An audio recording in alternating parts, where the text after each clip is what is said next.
Hello there, and welcome back to the Science Sleepy Minds, that cozy corner of the universe where curiosity meets comfortable pillows and the vast mysteries of existence become your personal lullaby. Tonight, you find yourself drifting through the velvet darkness of space, surrounded by the soft glitter of distant stars when something catches your attention. Ahead of you, where stars should be, there is instead an absence, a perfect circle of nothing, a cosmic drain where light itself falls in and never climbs back out. You're approaching a black hole, and honestly, you probably will not survive this journey in any physical sense, but that is perfectly fine because your body's already safe in bed and only your imagination needs to take this ride. So before you get comfortable, take a moment to like the video and subscribe, but only if you genuinely enjoy what I do here. I would love to know where you are listening from tonight, so drop your location and your local time in the comments below. Are you in Tokyo at 3 in the morning, Mumbai at midnight, perhaps somewhere in Brazil where the evening is just settling in? Wherever you are welcome here. Now, dim the lights, maybe turn on a fan for that soft background hum, and let's ease into tonight's journey together. The year is 1915, and a German physicist with magnificently dishevelled hair is putting the finishing touches on what will become one of humanity's greatest intellectual achievements. Albert Einstein has just completed his general theory of relativity, a framework that describes gravity not as a force pulling objects together, but as the warping and curving of space-time itself. Imagine placing a bowling ball on a stretched rubber sheet. The ball creates a depression, and anything rolling nearby curves toward it. That is essentially what massive objects do to the fabric of the universe, except the sheet is four-dimensional, and your brain is not particularly designed to visualize that, so do not worry if it feels slippery. Einstein's equations were beautiful, elegant, and they predicted something deeply unsettling. They suggested that if you packed enough mass into a small enough space, the warping of space-time would become so extreme that nothing, not light, not information, not even regret, could ever escape. At the very centre of this cosmic trap, the equations pointed towards something called a singularity, a point of infinite density where all known physics simply throws up its hands and walks away. Einstein himself was troubled by this prediction. He spent years hoping that nature would find some way to prevent such monstrosities from actually forming. Spoiler alert, nature did not cooperate, at least not in the way he hoped. Here is the thing that might keep you pleasantly puzzled as you drift towards sleep tonight. Black holes are absolutely, undeniably real. We have photographed them. We have detected the gravitational waves rippling outward when they collide. We have watched stars whip around invisible massive objects at speeds that would make any traffic cop faint. The evidence is overwhelming, stacked high like the world's most convincing scientific pancake breakfast. But the singularity, that point of infinite density at the centre, the crushing endpoint where matter supposedly compresses into a dimensionless point, that is almost certainly not real. It is a mathematical artifact, a confession that our equations have reached their limits, a placeholder written in the language of infinity because we do not yet know what actually happens there. You see, when physicists encounter infinity in their equations, it is usually a sign that something has gone wrong, that the theory being used has been pushed beyond its valid range. Imagine using a map of your neighbourhood to navigate across the ocean. At some point, the map simply stops being useful, and the blank edge does not mean the world ends there. It means you need a different map. The singularity is that blank edge. General relativity, magnificent as it is, was never designed to describe the quantum-scale chaos that must exist at such extreme conditions. It is like asking your grandmother's recipe for apple pie to also explain how to perform heart surgery. The recipe is excellent for what it does, but it has limitations. Historians of science still argue whether Einstein truly believed black holes could exist in nature, or whether he considered them purely theoretical curiosities, mathematical ghosts that would never haunt the real universe.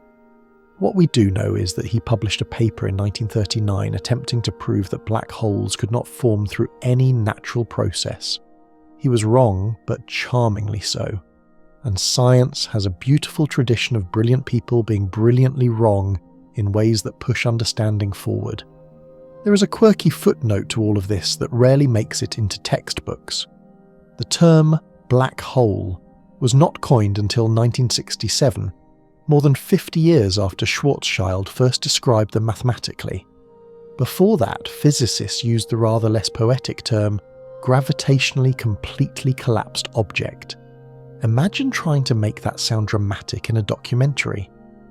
The catchier name came from physicist John Wheeler, who claimed he was merely reporting what others had started calling these objects, though some historians suggest he was being modest about his own marketing genius. Either way, the name stuck like cosmic honey, and now we cannot imagine calling them anything else.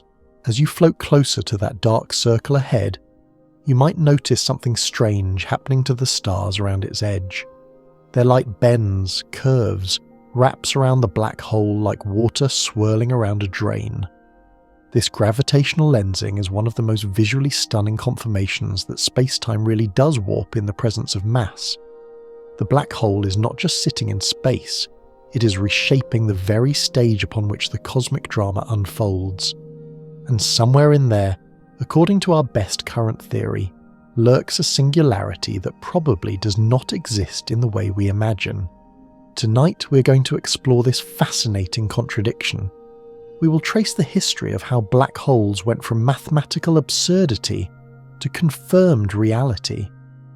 We will dig into what the singularity actually means in the language of physics, and why most experts believe it represents a breakdown in our understanding, rather than a literal feature of nature.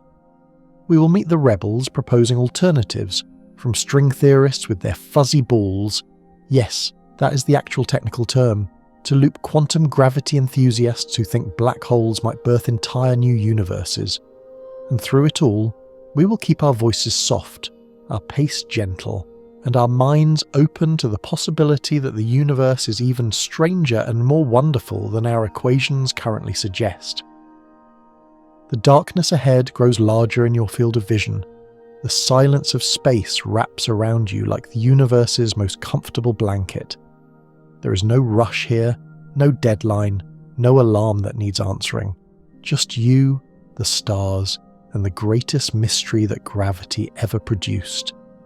The year is 1915, and while Einstein is publishing his masterwork in Berlin, the world is tearing itself apart. The First World War has transformed Europe into a nightmare of trenches, mustard gas, and artillery that never seems to stop screaming. And on the Russian front, in conditions that would break most minds, a German artillery lieutenant named Karl Schwarzschild is doing something remarkable. He is solving Einstein's equations. Schwarzschild was not your typical soldier. Before the war, he had been one of Germany's most respected astrophysicists, the director of the Potsdam Observatory, a man who spent his nights peering at stars and his days wrestling with the mathematics of the cosmos. When war came, he volunteered despite being over 40 years old, perhaps out of patriotism, perhaps out of some misguided sense of duty that seems to have infected that entire generation. He found himself calculating artillery trajectories by day and pondering the nature of gravity by night, working by candlelight in whatever moments the war allowed. Einstein had published his field equations in November 1915, and Schwarzschild somehow obtained a copy despite being stationed at the front. Within weeks, while literally dodging bullets and breathing air thick with the chemical weapons that would eventually contribute to his death, he found the first exact solution to those equations. Let that sink in for a moment. The most important solution in the history of gravitational physics was worked out by a man in a war zone who would be dead within months. The Schwarzschild solution described the space-time around a perfectly spherical, non-rotating mass, and it revealed something disturbing. At a certain radius, now called the Schwarzschild radius, the mathematics went haywire. Below that radius, escape from the gravitational pull became impossible, and at the very centre, the solution pointed toward a singularity, a point where density became infinite, and the equations simply stopped making sense. Schwarzschild himself did not live to see the implications fully explored. He contracted a rare autoimmune disease on the front, possibly triggered by exposure to chemical weapons, and died in May 1916 at the age of 42.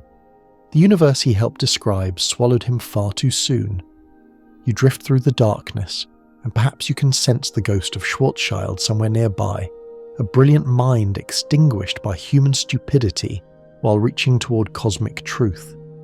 His solution would eventually become the mathematical foundation for everything we understand about black holes. But in 1916, almost nobody believed such objects could actually exist. The resistance to black holes was fierce and surprisingly long-lasting. Arthur Eddington, the British astrophysicist who would later confirm general relativity by observing starlight bending around the sun, absolutely refused to accept that stars could collapse into such monstrosities. He declared in 1935 that there should be a law of nature preventing stars from behaving so absurdly. He was not being poetic. He genuinely believed that some unknown physics must intervene to stop the collapse. Eddington's authority was immense, and his skepticism helped delay serious consideration of black holes for decades. There is a delicious irony here that historians still argue about. Eddington's opposition to black holes may have stemmed partly from personal animosity towards Subramanian Chandrasekhar, the young Indian physicist who had correctly calculated that stars above a certain mass had no choice but to collapse completely. Chandrasekhar presented his findings at a meeting of the Royal Astronomical Society in 1935, and Eddington publicly ridiculed him, suggesting the mathematics must be wrong because the conclusion was too uncomfortable. The scientific community largely sided with the famous Eddington over the unknown Chandrasekhar, setting back the field by years. Chandrasekhar would eventually win the Nobel Prize for his work, but only in 1983, almost half a century later, and long after Eddington had gone to whatever afterlife awaits astronomers. The quirky footnote from this era involves a rather wonderful naming confusion. Schwarzschild's name translates from German as Black Shield, which feels almost cosmically appropriate for the man who first described these light-trapping objects. Some historians have suggested the coincidence is too perfect, and that perhaps Schwarzschild was drawn to studying dark objects because of his name, a sort of nominative determinism playing out at the highest levels of physics. This is almost certainly nonsense, but it is charming nonsense, and the universe seems to enjoy a good joke. Through the 1920s and 1930s, the idea of completely collapsed stars remained firmly in the category of mathematical curiosity, an interesting but probably meaningless prediction that nature would somehow avoid. The physics community had big concerns. Quantum mechanics was revolutionizing understanding of the atomic world, the Great Depression was reshaping society, and another world war was brewing.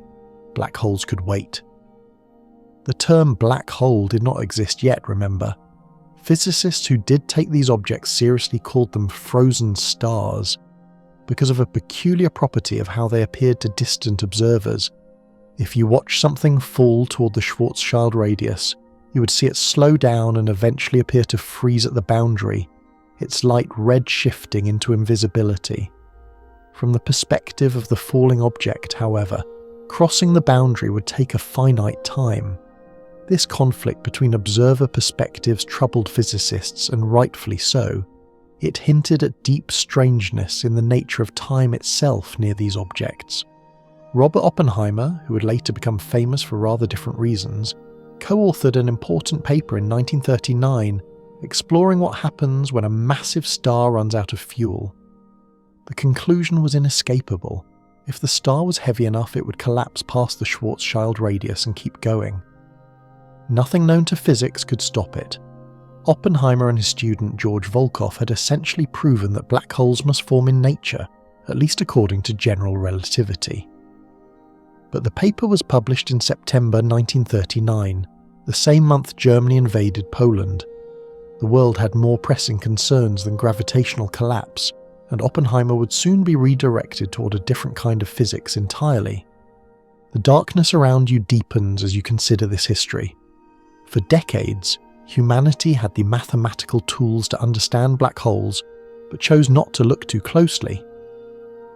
The singularity at the centre was especially troubling.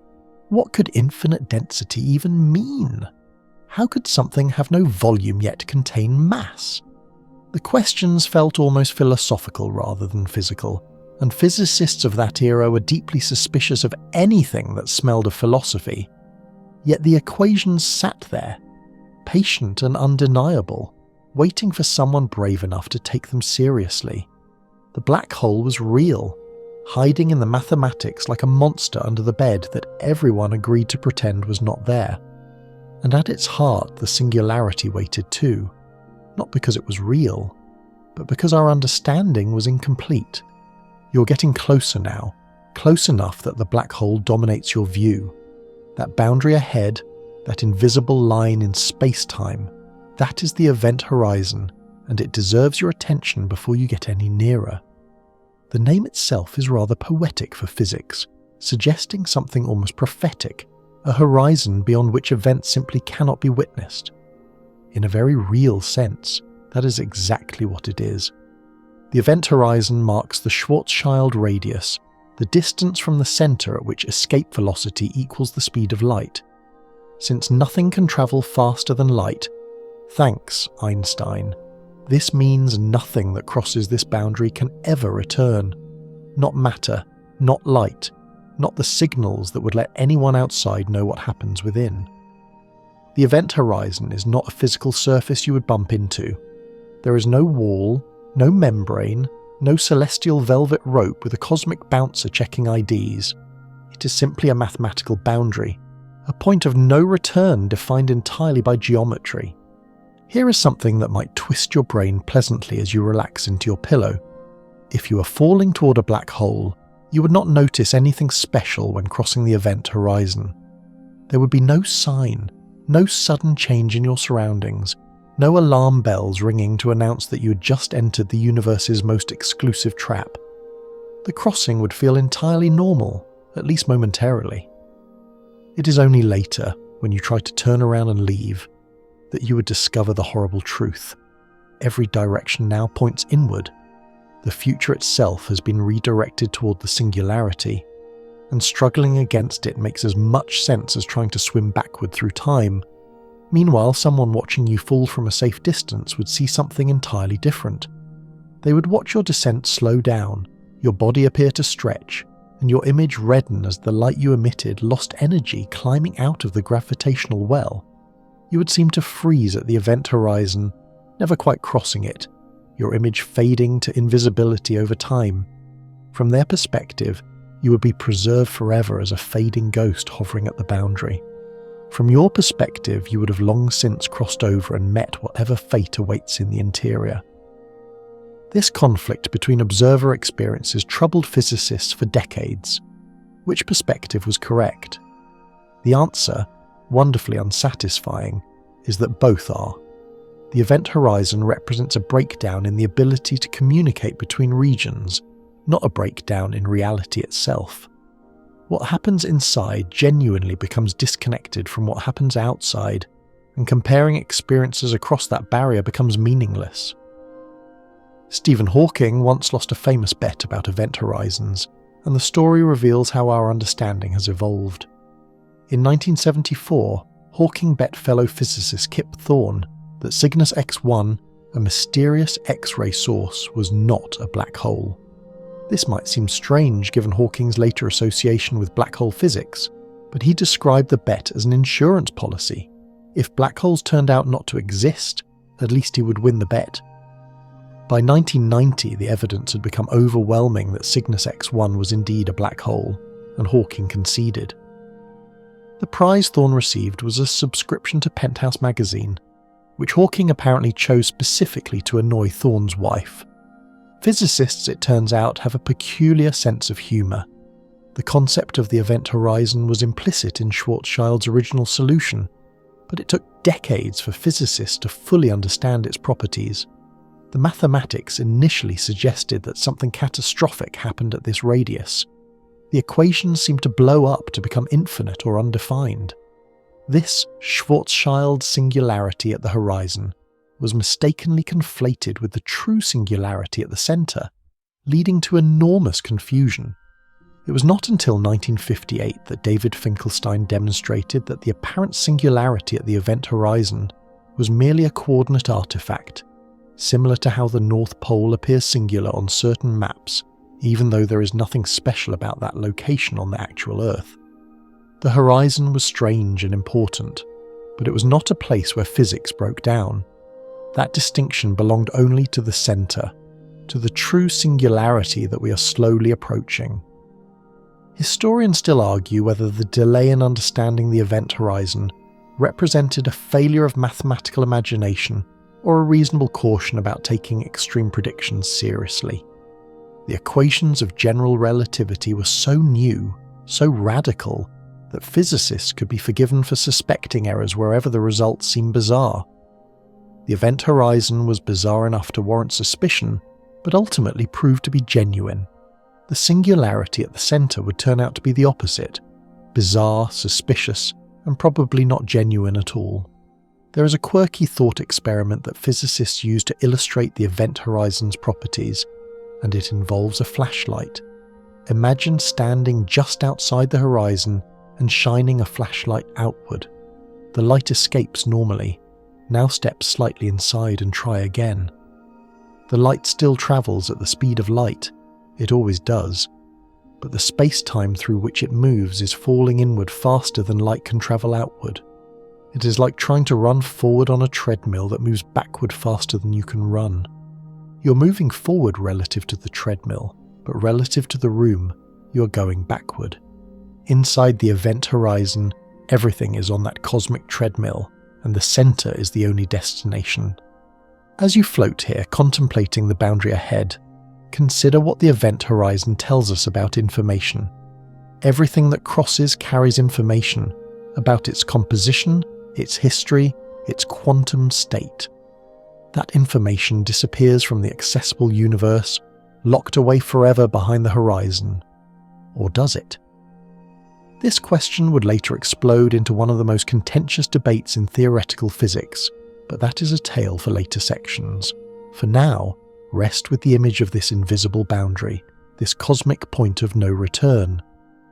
The stars behind you have noticeably shifted, their light bending around the black hole's gravity, creating an Einstein ring of distorted images. The universe itself is putting on a light show for you, demonstrating that space-time really does curve in the presence of mass, and ahead, that perfect darkness waits, patient and absolute. You're not crossing tonight, of course. Your bed holds you safe in a gentler gravity, but your imagination can linger here at the edge, appreciating the strangeness that the mathematics revealed, and that nature apparently implemented. Somewhere in the cosmos, right at this moment, a star is dying. Not the gentle fading of a small star like our sun, which will eventually puff out its outer layers and settle into a quiet retirement as a white dwarf. No, this death is violent, catastrophic, the kind of ending that reshapes the neighbourhood. A massive star has exhausted its fuel, and what happens next will create one of the black holes we've been discussing. You drift closer to witness this cosmic destruction, your imagination serving as a time machine that compresses millions of years into comfortable minutes. The star before you is enormous, perhaps 20 or 30 times the mass of the sun, burning through its nuclear fuel with the reckless abandon of something that has no concept of conservation. For millions of years, it has maintained a delicate balance, the outward pressure of nuclear fusion fighting against the inward pull of gravity. Neither side wins, and the star remains stable, glowing steadily in the darkness. But the fuel is running low. The hydrogen that powered the star's youth has been fused into helium, the helium into carbon, the carbon into heavier elements still. Each successive fuel burns faster than the last, and the star is now fusing silicon into iron in its core.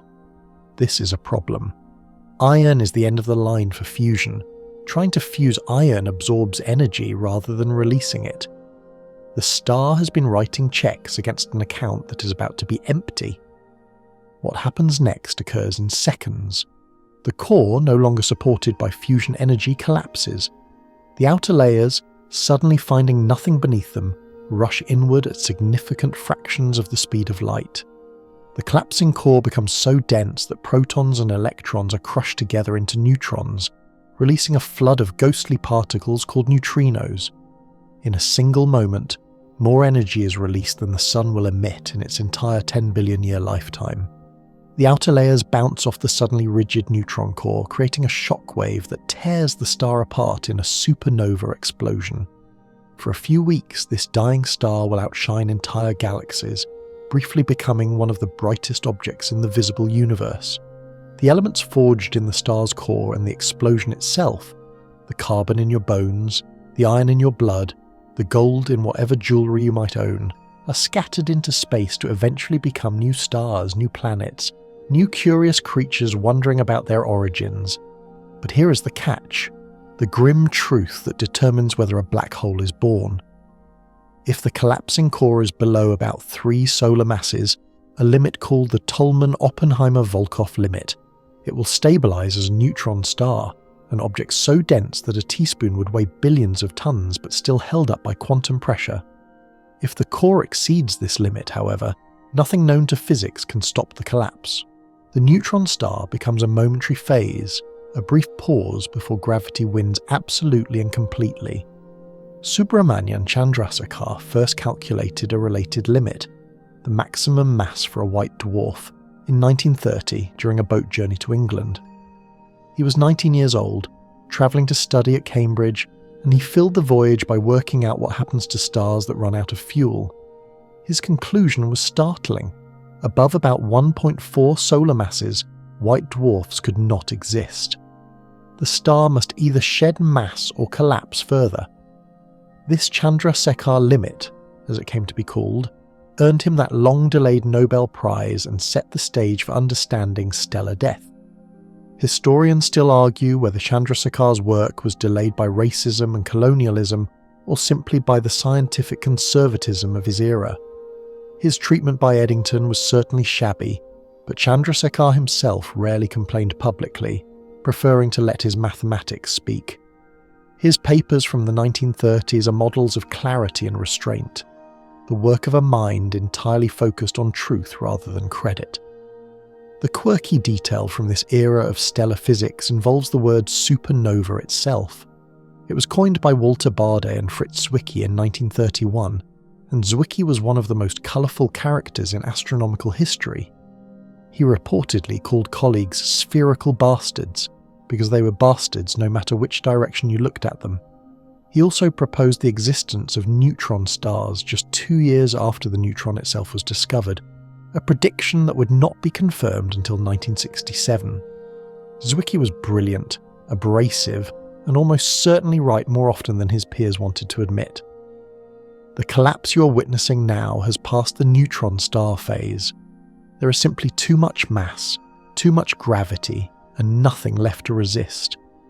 The core is shrinking past the Schwarzschild radius, past the point of no return that Karl Schwarzschild calculated on that distant battlefield. An event horizon forms, not with a flash or a bang, but simply as a consequence of geometry. What was once a star is now a black hole. In the centre, according to general relativity, a singularity forms.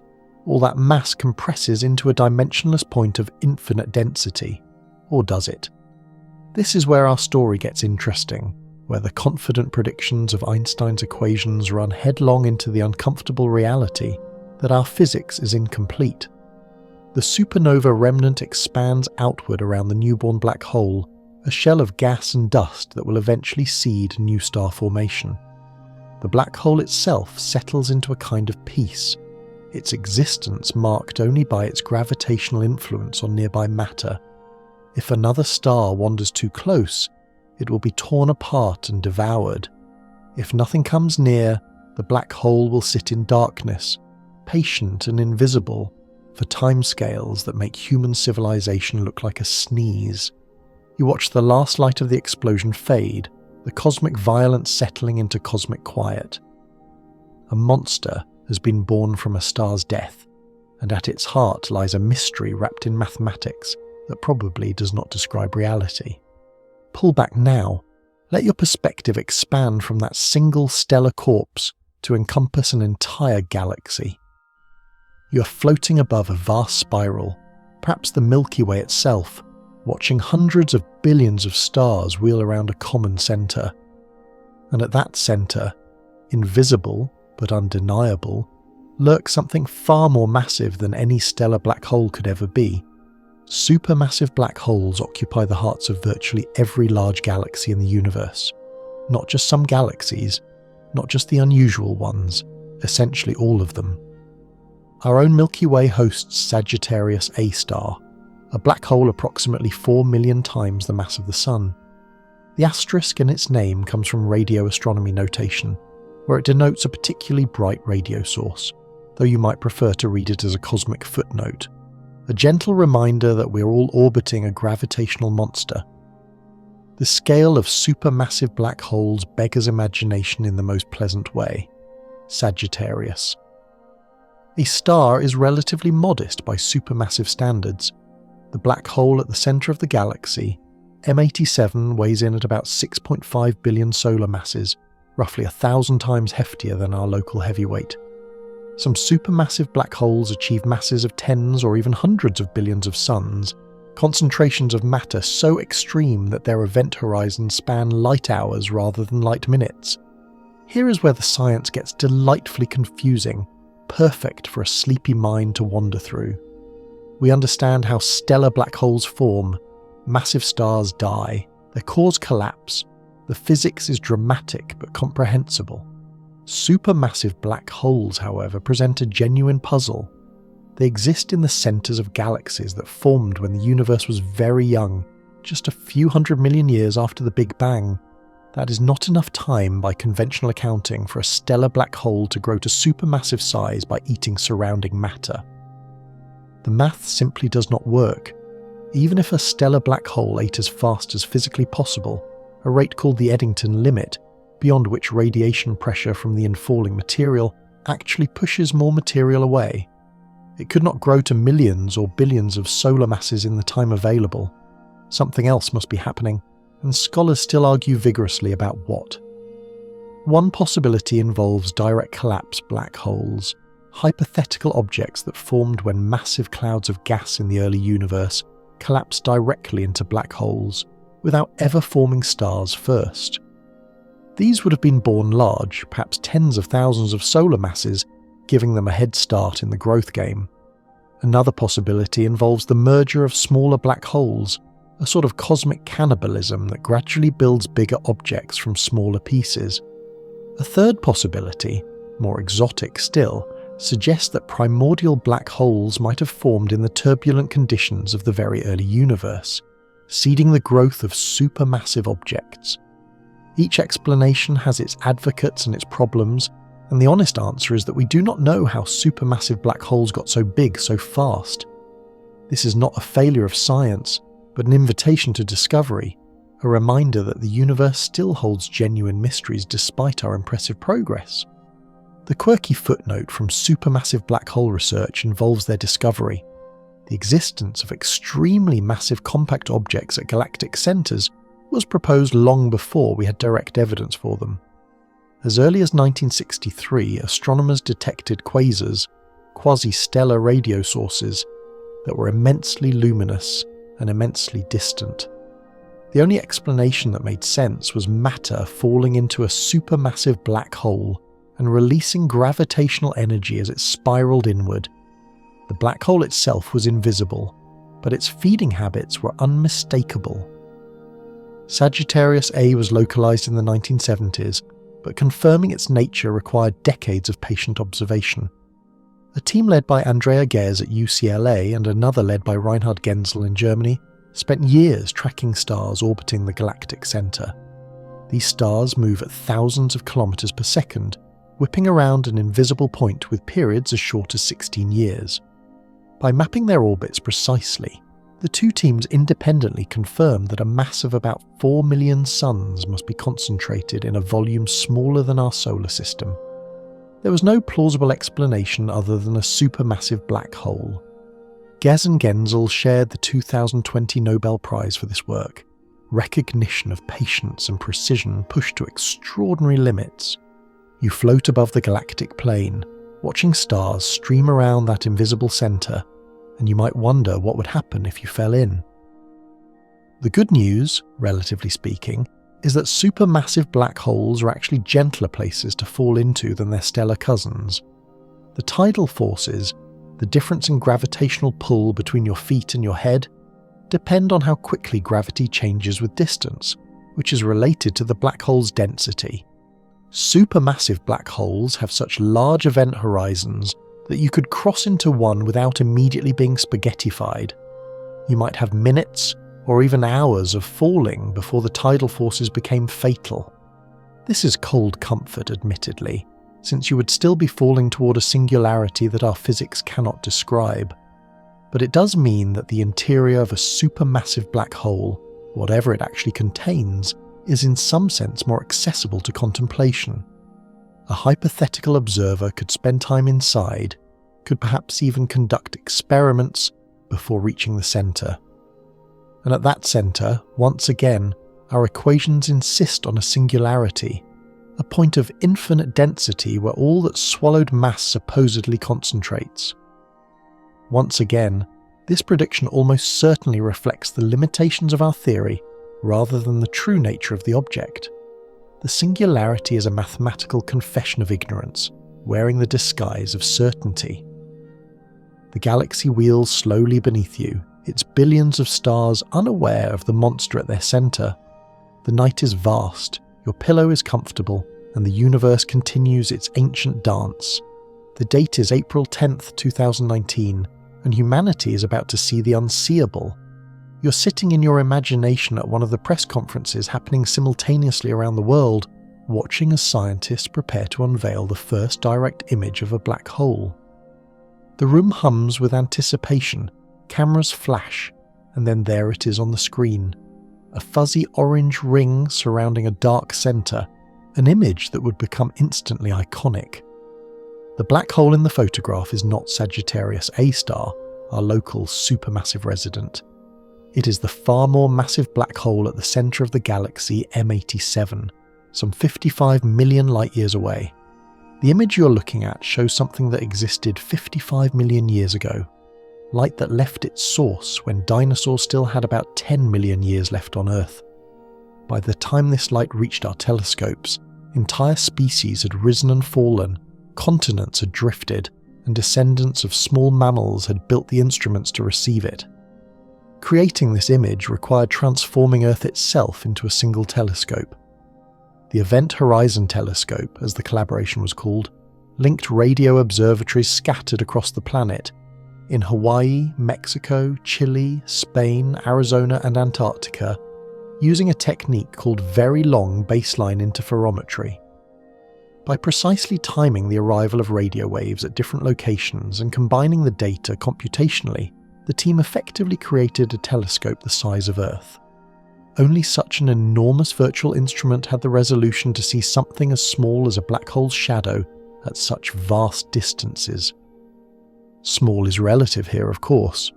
The event horizon of M87's black hole spans about 38 billion kilometres, roughly 4 times the diameter of Neptune's orbit around the Sun.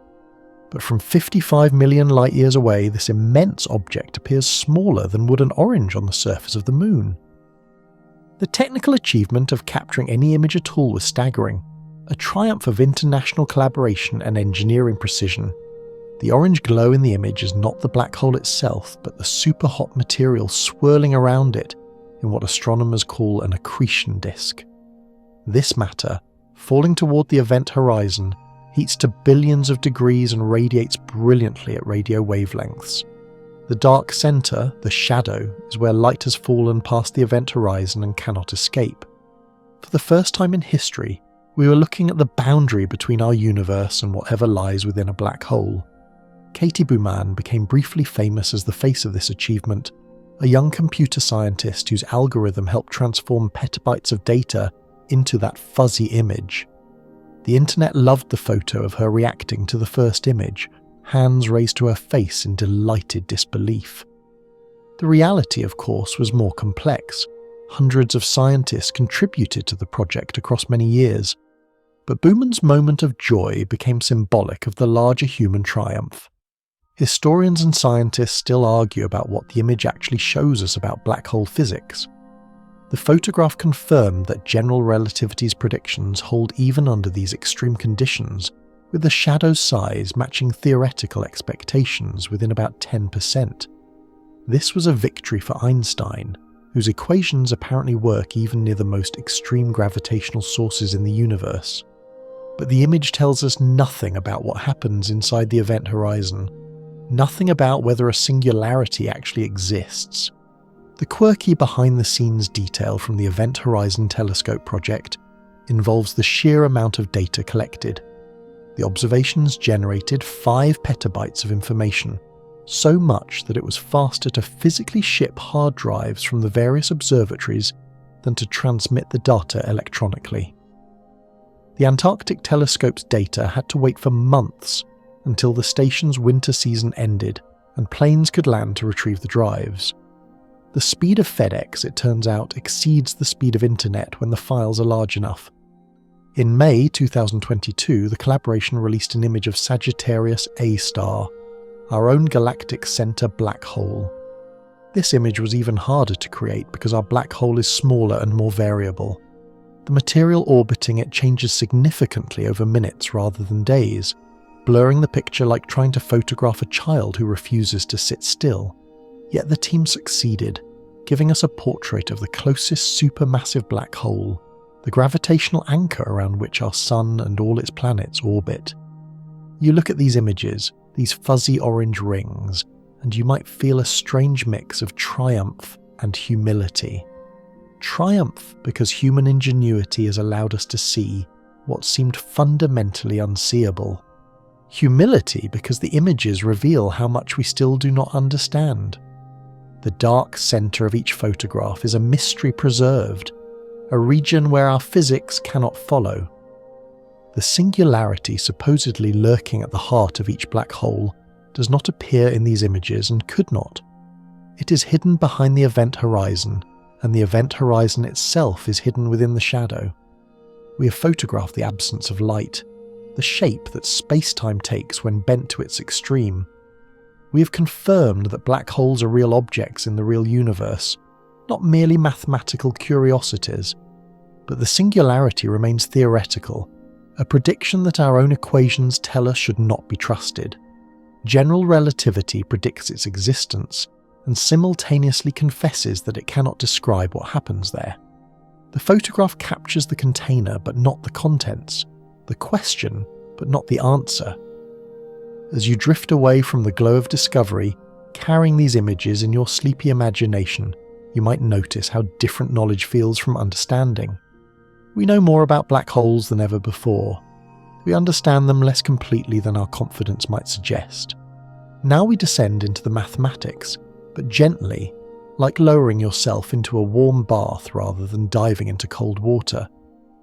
The word singularity has accumulated so much mystery and drama over the decades that its actual mathematical meaning often gets lost. Tonight, let us unwrap it carefully, seeing what it really signifies and why physicists treat it with such suspicion. In mathematics, a singularity is simply a point where a function or equation becomes undefined or behaves badly.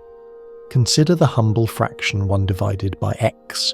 When x equals 2, the answer is 1/2. When x equals 1, the answer is 1. When x equals 1/10, the answer is 10. As x approaches 0, the fraction grows without bound, becoming larger and larger, approaching infinity. At x equals 0, the fraction is undefined. You cannot divide by 0, as every mathematics teacher has reminded you since childhood. That point, x equals 0, is a singularity. The singularity at the center of a black hole is essentially this same phenomenon translated into the language of space-time. Einstein's equations describe how matter and energy curve space-time, and they work beautifully for normal situations. But when you compress matter into a small enough space, the curvature becomes extreme. At the very centre of a black hole, according to these equations, the curvature becomes infinite. The density becomes infinite.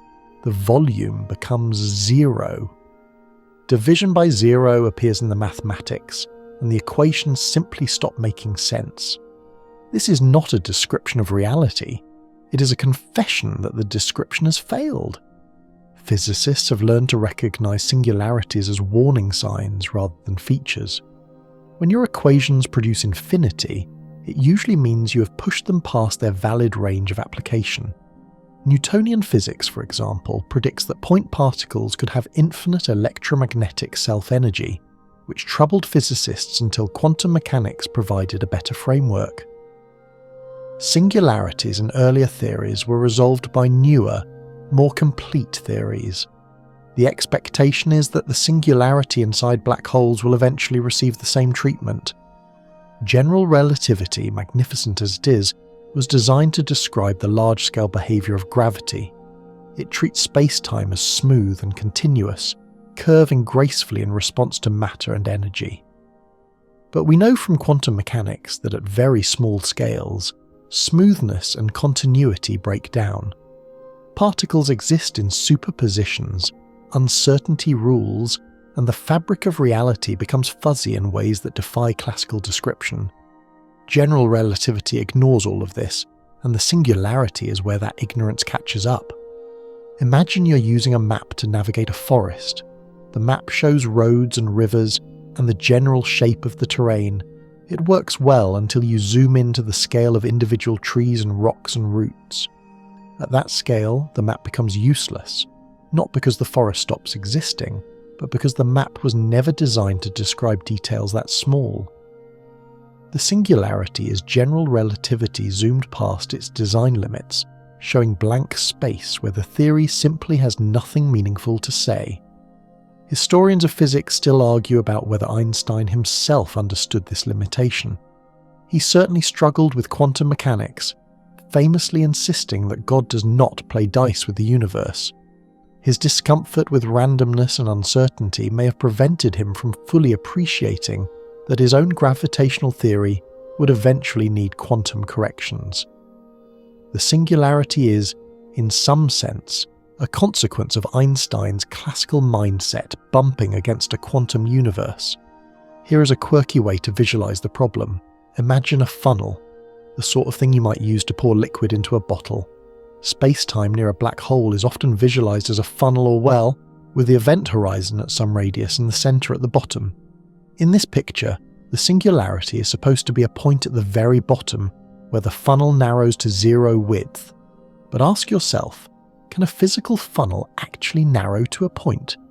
Real funnels made of actual material have some minimum width determined by the atoms they're made of. The point at the bottom is an idealization, not a reality. Similarly, the singularity is an idealization in our equations, and whatever actually exists at the center of a black hole almost certainly has some finite non-zero size, determined by physics we do not yet understand. The mathematical singularity carries predictions that make no physical sense. Infinite density implies a finite amount of matter compressed into zero volume. Infinite curvature implies that tidal forces become infinitely strong over infinitesimally short distances. These infinities cascade through the equations, creating nonsense piled on nonsense. Nature, as far as we can tell, does not do infinity. The speed of light is fast but finite. The universe is vast but probably finite. Temperatures approach absolute zero but never reach it. Infinities are mathematical conveniences, not physical realities. So when physicists talk about the singularity at the center of a black hole, they are not describing something they believe actually exists. They are pointing at a breakdown in their understanding, a place where better physics is desperately needed. The singularity is real in the equations and almost certainly fictional in the universe. Your eyelids may be getting heavy, and that is perfectly appropriate. Heavy ideas deserve relaxed minds.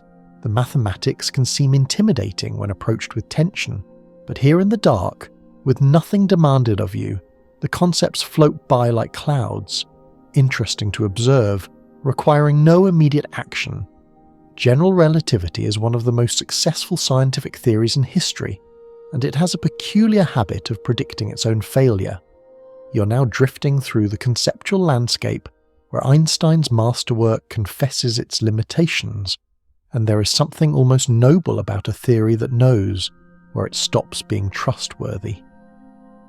The equations of general relativity relate the curvature of space-time to the distribution of matter and energy. They have been tested to extraordinary precision. The precession of Mercury's orbit, the bending of starlight around the Sun, the gravitational redshift of light, the existence of gravitational waves, even the precise timing of GPS satellites, all confirm that the theory works beautifully in conditions we can actually test. Einstein got it right in ways that still astonish physicists more than a century later. But here is the thing about scientific theories. They come with a domain of validity, a range of conditions where their approximations hold sufficiently well. Newtonian mechanics works brilliantly for everyday objects at everyday speeds, but fails when velocities approach the speed of light.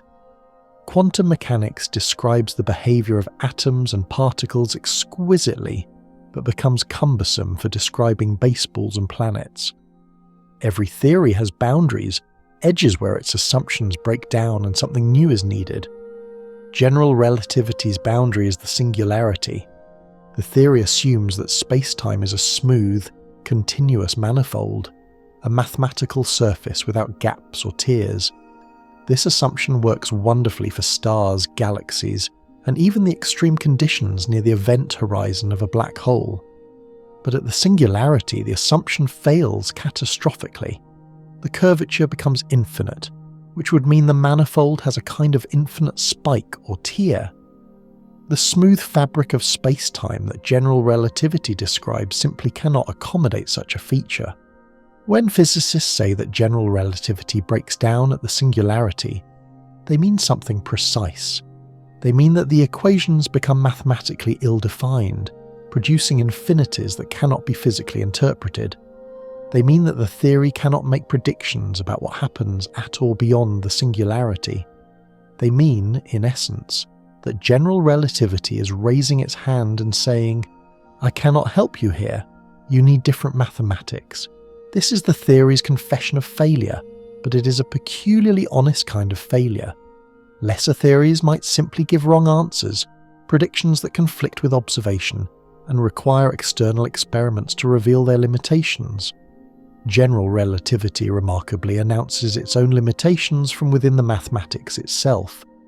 The singularity is not discovered by experiment, but predicted by theory, and the prediction comes with a built-in acknowledgement that the prediction is probably not physically real. Historians of science still argue about whether Einstein appreciated this aspect of his creation. He certainly resisted the idea that black holes could form in nature, publishing that 1939 paper, attempting to prove they were impossible. He may have intuited that accepting black holes meant accepting singularities, which would mean accepting that his beloved theory had limits. For a man who spent decades searching for a unified field theory that would explain everything, acknowledging fundamental boundaries might have been emotionally difficult. There is a quirky parallel in the history of mathematics that illuminates this situation. In the early 20th century, mathematicians attempted to construct a complete and consistent foundation for all of mathematics, a system that could prove every true statement and never produce contradictions. Kurt Gödel famously demonstrated in 1931 that this was impossible. Any sufficiently powerful mathematical system must contain statements that are true but unprovable within the system. Mathematics itself has built-in limits, boundaries beyond which formal proof cannot reach. General relativity does something similar for physics. It predicts situations, singularities, where its own methods become inapplicable. This is not a flaw to be ashamed of, but a feature to be appreciated. The theory is sophisticated enough to know its own boundaries, to wave a warning flag rather than simply producing wrong answers. What will replace general relativity at the singularity? This is one of the great open questions of modern physics. The replacement theory must somehow combine gravity with quantum mechanics, producing a quantum gravity that can describe space-time at the smallest scales. Several candidates exist: string theory, loop quantum gravity, and others, but none has been confirmed by experiment. The singularity remains a question mark, protected behind the event horizon, inaccessible to direct observation. You drift through this conceptual space, and perhaps you notice how physics operates at the edge of understanding. Scientists do not claim to know everything. The best theories come with explicit acknowledgements of where they stop working. The singularity is one such place, a cosmic "Here be dragons" sign posted by general relativity itself. The darkness around you is not emptiness but mystery, genuine, acknowledged, embraced. Science is not embarrassed by what it does not know. It is motivated by it, driven forward by the gaps in understanding that singularities represent. Somewhere out there, probably in equations not yet written, lies the truth about what happens at the centres of black holes.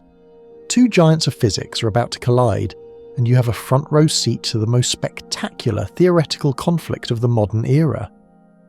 In one corner stands general relativity, Einstein's magnificent description of gravity as curved space-time, triumphant in every test but confessing failure at the singularity.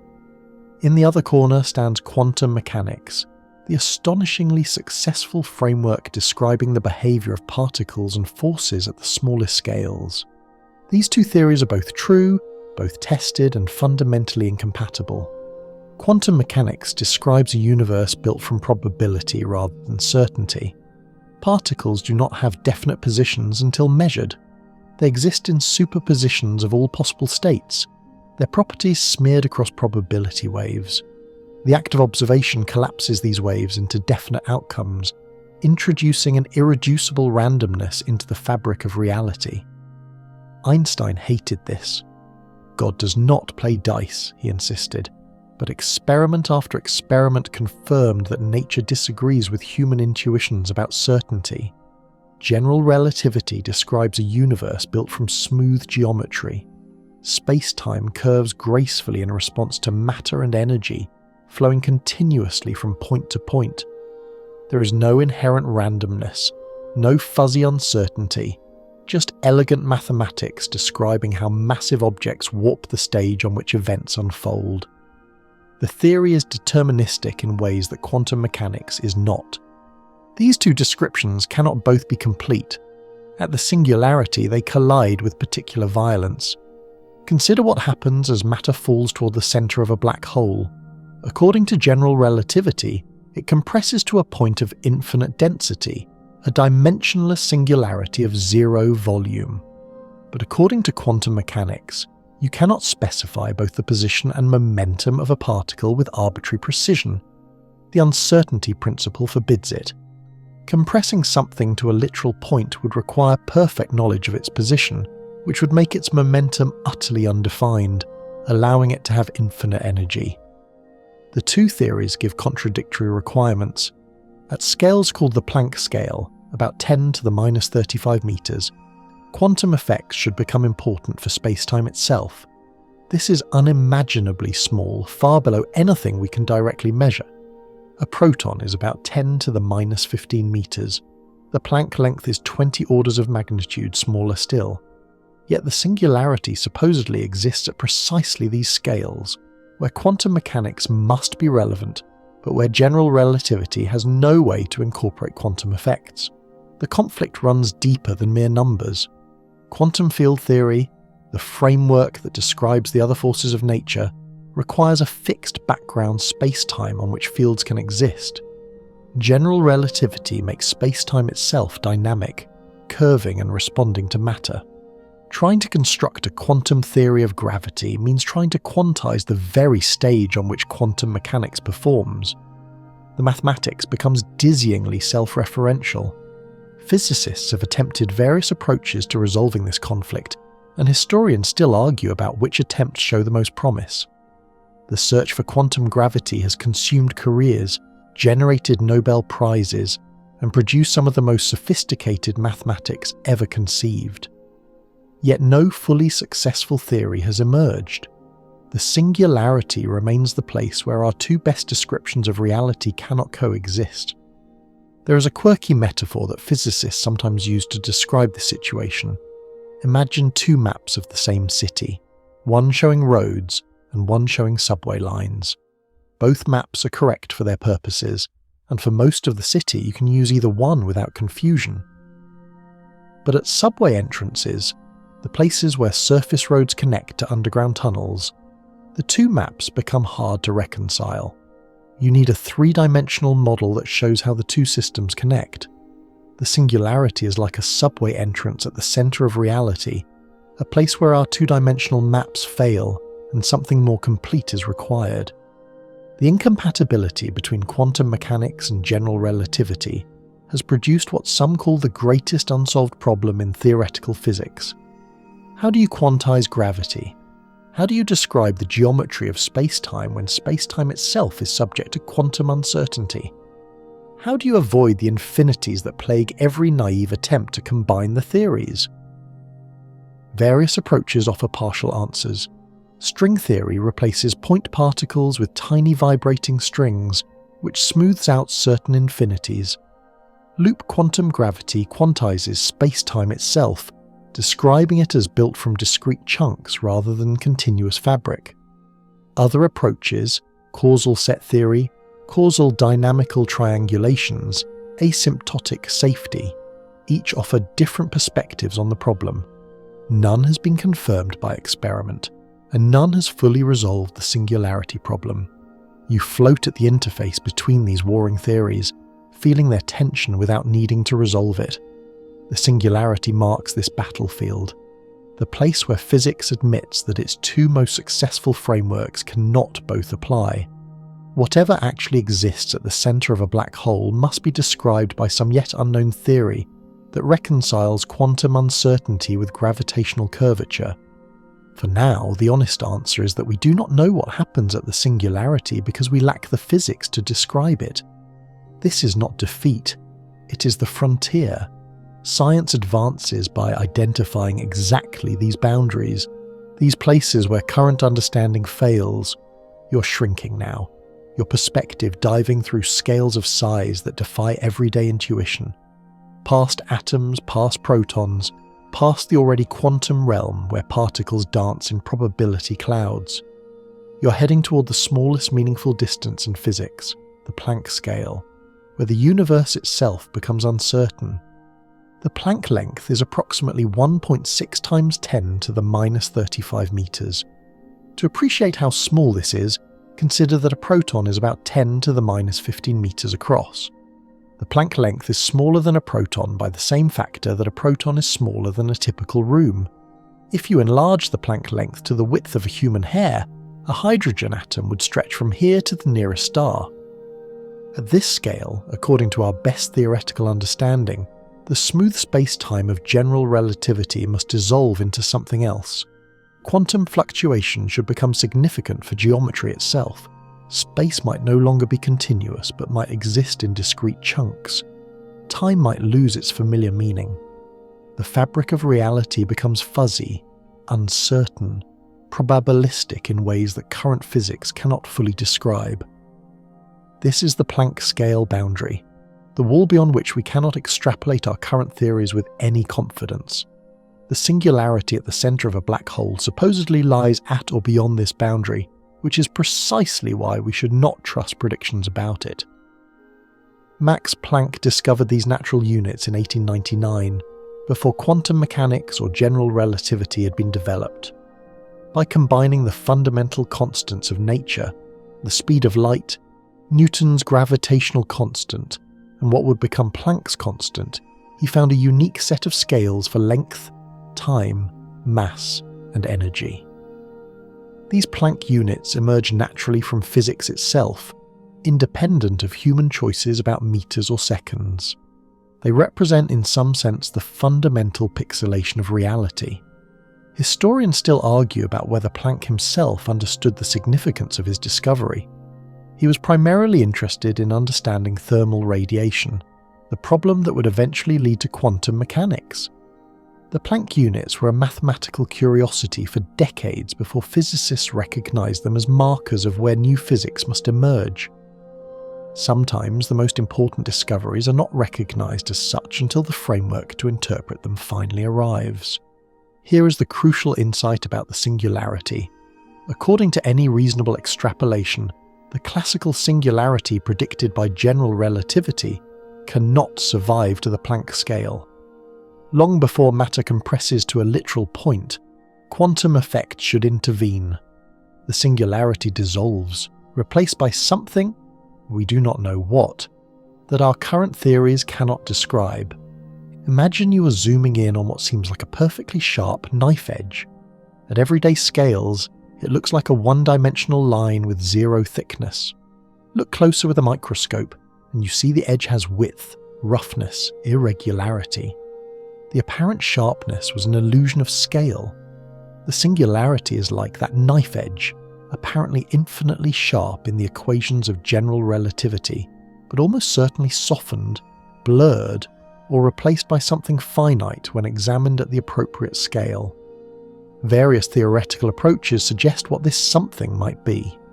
String theory proposes that the smallest constituents of nature are not points, but tiny one-dimensional objects, strings, that have a minimum size. A singularity made of strings would not be a point but a kind of fuzzball. We will explore this later, with finite extent. Loop quantum gravity proposes that space-time itself is quantized, built from discrete loops of gravitational field. A singularity in loop quantum gravity might be replaced by a bounce, matter compressing to a minimum size and then expanding again, perhaps birthing a new universe on the other side. These are speculative ideas, not confirmed physics, but they share a common theme. The classical singularity does not survive the transition to quantum gravity. Whatever our ultimate theory turns out to be, it almost certainly will not contain points of infinite density. Infinity is the signature of approximation pushed too far, not a feature of physical reality. The quirky aspect of the Planck scale is that it represents both a limit of knowledge and a frontier for exploration. We cannot build particle accelerators powerful enough to probe these scales directly. The energy required would exceed the mass of the observable universe. But theorists can explore this regime mathematically, proposing ideas that might eventually be tested through indirect effects, perhaps in gravitational wave observations or the cosmic microwave background. You hover at this boundary, the smallest meaningful distance in the cosmos, and perhaps you feel a strange vertigo. Not the vertigo of heights, but the vertigo of smallness, the realization that reality has a grain, a texture, a minimum resolution beyond which the picture cannot be sharpened. The singularity supposedly lies beyond this blur, but the blur itself suggests that no singularity exists. The mathematics points toward a breakdown, and the breakdown is the message. String theory enters the room like a charming dinner guest, who promises to explain everything, but speaks in a language you do not quite understand. You're now drifting through one of the most ambitious theoretical frameworks ever conceived, a structure that proposes to replace the singularity with something far more palatable to physics and far stranger to intuition. The central idea of string theory is deceptively simple. Instead of treating the fundamental constituents of matter as point particles with no size, string theory treats them as tiny one-dimensional objects, strings, that vibrate at different frequencies. Different vibrations correspond to different particles, rather like how different vibrations of a guitar string produce different musical notes. An electron is not a point, but a string vibrating in a particular pattern. A quark is another pattern. The graviton, the hypothetical carrier of gravitational force, is yet another. This simple swap, strings for points, has profound consequences for singularities. A point can be compressed to zero size, leading to infinite density. A string cannot. Strings have a minimum length, roughly the Planck scale, below which they cannot be squeezed. Matter falling into a black hole, made of strings, would eventually stop compressing when it reached this minimum size. No zero volume, no infinite density, no singularity. The result, according to string theorists, is something called a fuzzball. This is genuinely the technical term, and it never fails to produce slight smiles at physics conferences. A fuzzball is a quantum object, roughly the size of the classical event horizon, where the stringy matter has spread out into a complicated, highly excited state. There is no empty interior with a singularity at the centre. The entire region within what would have been the event horizon is filled with quantum fuzz. Samir Mathur at Ohio State University has been one of the leading proponents of the fuzzball picture. His calculations suggest that each black hole is a unique quantum state, as different from other black holes of the same mass as snowflakes are from each other, similar from a distance but distinct in their detailed structure. This uniqueness might help resolve some puzzles about information loss that we will encounter later in our journey. Historians of physics still argue about the status of string theory. Born in the late 1960s as an attempt to explain certain particle physics phenomena, it was abandoned and then resurrected in the 1980s as a candidate theory of quantum gravity. For decades it was the dominant approach, attracting many of the best minds in theoretical physics. More recently, some have criticised it for lack of experimental predictions and testable consequences. The theory remains mathematically rich but physically unconfirmed. Here is a quirky detail that captures the strangeness of string theory. It requires extra dimensions of space. Not the 3 spatial dimensions we experience, up, down, left, right, forward, backward, but 6 or 7 additional dimensions curled up so small that we cannot detect them. In some versions, it requires 10 total dimensions, in others, 11. These extra dimensions are not arbitrary additions but mathematical necessities for the theory's internal consistency. Why nature would hide most of reality from us in this way remains unclear. The extra dimensions might actually be visible at the centre of a black hole, according to some proposals. As matter falls inward and density increases, the geometry might decompactify, the hidden dimensions might unfurl, becoming accessible in ways they are not in ordinary space. A black hole might be a window into the full dimensionality of reality, if only we could somehow peer through the event horizon. String theory's treatment of black holes has produced some remarkable successes. In 1996, Andrew Strominger and Kumran Vefa used string theory to calculate the entropy of certain types of black holes, matching a result that Stephen Hawking had derived decades earlier using completely different methods. This was a stunning convergence, 2 radically different approaches arriving at the same answer, and it remains one of the strongest pieces of evidence that string theory captures something true about gravity. Yet the fuzzball picture remains controversial. Some physicists find it compelling, others consider it an artifact of the particular mathematical techniques used. The theory is extraordinarily complex, and extracting clear predictions requires approximations whose validity is uncertain. The singularity might really be replaced by a fuzzball, or the fuzzball might be an artifact of calculation, or the truth might be something else entirely that string theory has not yet revealed. You drift through this theoretical landscape, encountering ideas that seem almost more like philosophy than physics. Extra dimensions, vibrating strings, fuzzy horizons. The concepts have a dreamlike quality that fits nicely with your current drowsy state. The mathematics is real, dense, challenging, but the physical interpretation floats above it like morning mist, beautiful and not quite solid. String theory offers one vision of what replaces the singularity. It is not the only vision.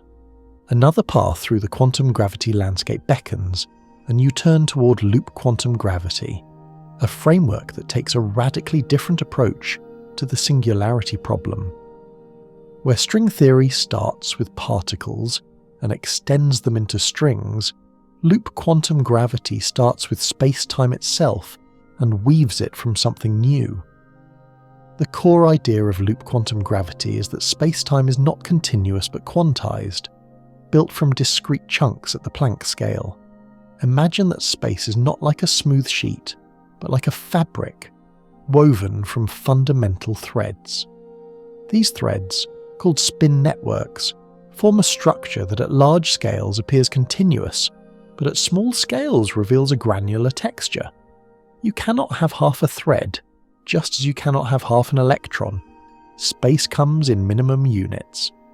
This quantization has dramatic consequences for singularities. In classical general relativity, matter can compress to a point because space is continuous. There is always more space to squeeze into as you approach zero volume. In loop quantum gravity, this compression must eventually stop. When matter reaches the scale of the smallest spatial quanta, it has nowhere left to go. The singularity is replaced by something finite. The result, according to loop quantum gravity calculations, is a bounce.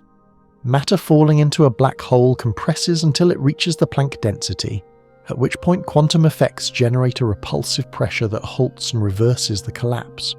The matter bounces outward, emerging on the other side of what would have been the singularity.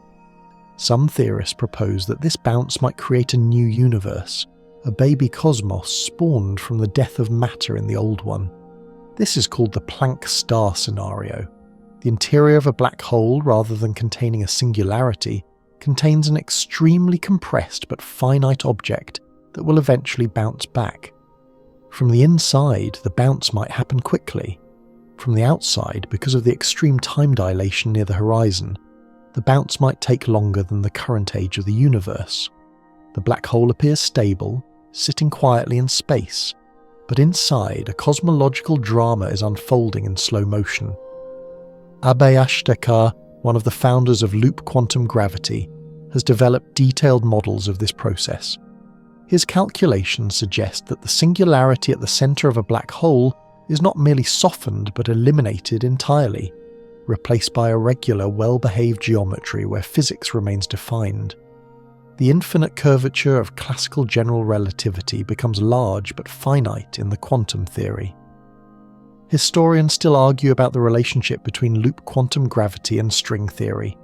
Are they rivals describing different physics, or are they different mathematical languages for the same underlying reality? Some physicists have attempted to find connections between them, others consider them fundamentally incompatible.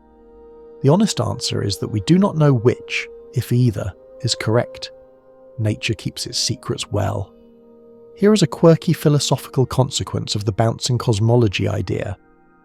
If our universe was born from the collapse of matter in a parent universe, and if the black holes in our universe spawn child universes in turn, then reality might be structured like an infinite family tree, universes giving birth to universes across countless generations. The singularity would not be an ending but a transition, a door between cosmic epochs. Lee Smolin, a prominent loop quantum gravity researcher, has even suggested that this process might enable a kind of cosmic natural selection. Universes that produce many black holes produce many offspring. If the laws of physics vary slightly from generation to generation, universes whose laws favour black hole production will become more common. Our universe, rich in black holes, might exist because its physical laws are particularly fertile. This is highly speculative, of course, more philosophical exploration than tested science, but it illustrates how dramatically our picture of black hole interiors changes when we replace the singularity with something quantum. The classical singularity is an ending, a place where physics and matter and even time come to a halt. The quantum bounce is a transformation, a passage, a beginning in disguise. Loop quantum gravity remains a work in progress. The calculations that eliminate the singularity involve approximations and simplifications that might not capture the full complexity of real black holes. The theory makes predictions about the cosmic microwave background, about gravitational waves, about the behavior of matter at extreme densities, but most of these predictions have not yet been tested. You drift past this vision of bouncing cores and cosmic fertility, carrying with you the image of a singularity replaced by something finite, something that transforms rather than destroys. The classical point of infinite density, that mathematical nightmare, seems less and less likely to exist in the real universe. The names Roger Penrose and Stephen Hawking carry enormous weight in the history of black hole physics, and tonight they appear in your drowsy imagination as collaborators in one of the most important theoretical advances of the 20th century. Their singularity theorems proved mathematically that singularities must exist within general relativity, and paradoxically strengthened the case that new physics is needed. The year is 1965, and Roger Penrose has just published a paper that will eventually contribute to his 2020 Nobel Prize. He proved that under very general conditions, the collapse of matter must produce a singularity. No special arrangements, no perfect symmetry required. Any sufficiently massive object that collapses past its Schwarzschild radius will inevitably produce a point where space-time curvature becomes infinite. The singularity is not an artifact of simplified models, but a necessary consequence of general relativity. Penrose's proof was elegant and devastating. Previous work on black holes had assumed perfect spherical symmetry, which seemed physically unrealistic.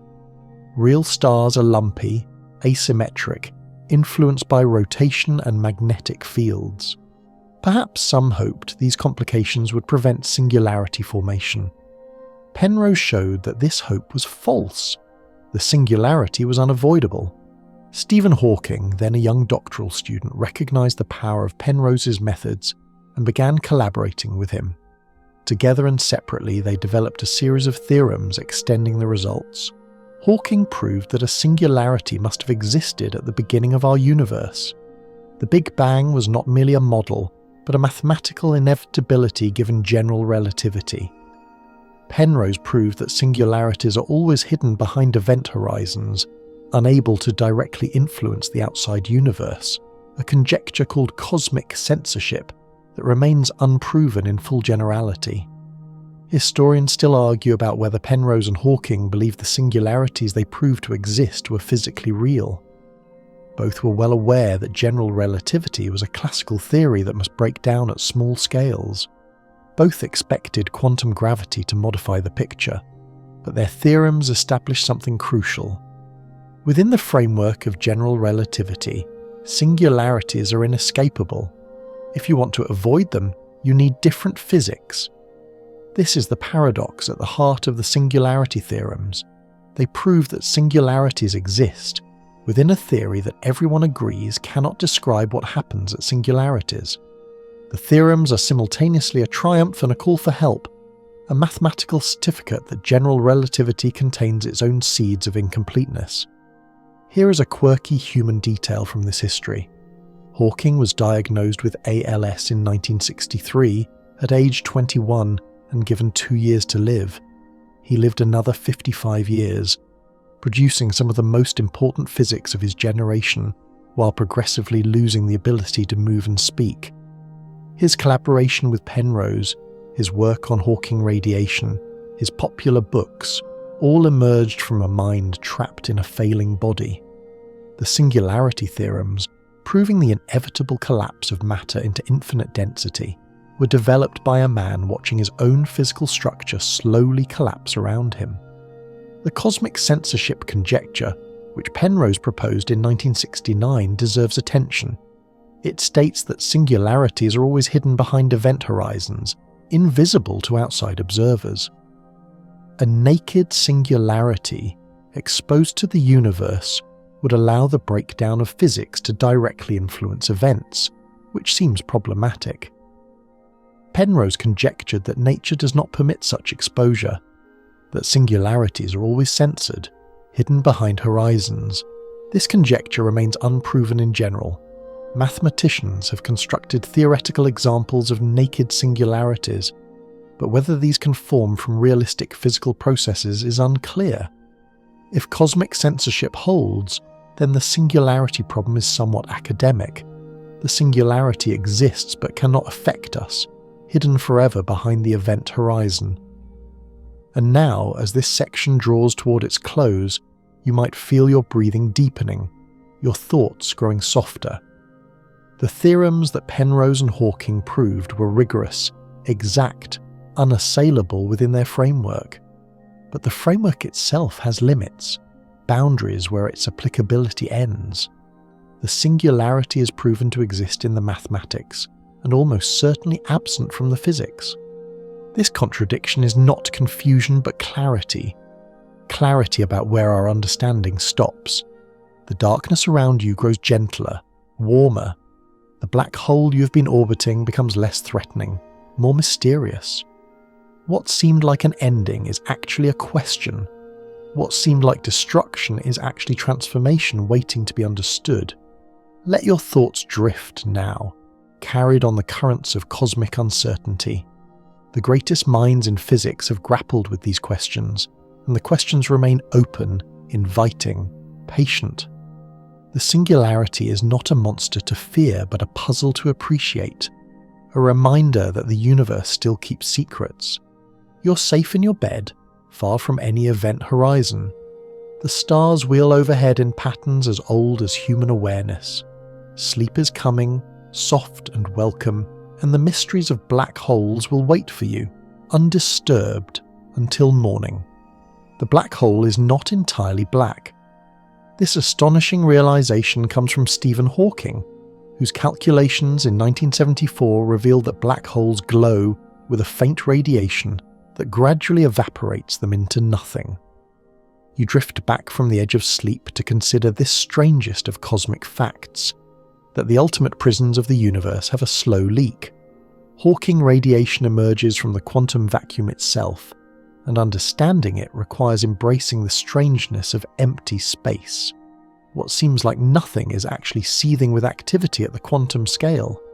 Pairs of virtual particles constantly pop into existence, one with positive energy and one with negative, only to annihilate each other almost instantly. This happens everywhere, all the time, a quantum foam bubbling beneath the apparent calm of the vacuum. Near a black hole's event horizon, something peculiar happens to these virtual pairs. Occasionally, one particle falls past the horizon while the other escapes. The particle that escapes carries real energy away from the black hole. The particle that falls in effectively carries negative energy, reducing the black hole's mass. Over time, the black hole shrinks. Given enough time, it evaporates entirely. The radiation that escapes is thermal, like the glow from a warm object, but the temperature is incredibly low, inversely proportional to the black hole's mass. A stellar black hole has a temperature far below the cosmic microwave background, so it actually absorbs more radiation than it emits and grows rather than shrinks. Only in the far future, when the universe has cooled sufficiently, will stellar black holes begin to evaporate. The timescale is staggering, about 10 to the 67th years for a solar mass black hole, far longer than the current age of the universe. Smaller black holes would evaporate faster, and as they shrink they get hotter, which accelerates the process. A black hole the mass of a mountain would evaporate in about the age of the universe. A microscopic black hole would flash away in a fraction of a second. In the final moments, the evaporation becomes explosive, a burst of high-energy particles marking the black hole's death. Historians still argue about whether Hawking himself initially believed his calculation. The result was so surprising, so contrary to the classical picture of black holes as objects that only absorb, that even its discoverer struggled with it. The paper Hawking published, Black Hole Explosions, carried a question mark that suggested tentativeness, but the mathematics held up under scrutiny, and Hawking radiation is now accepted as a genuine prediction of quantum field theory and curved space-time. Here is a quirky footnote. The information about what fell into the black hole must somehow be encoded in the Hawking radiation if physics is to remain consistent.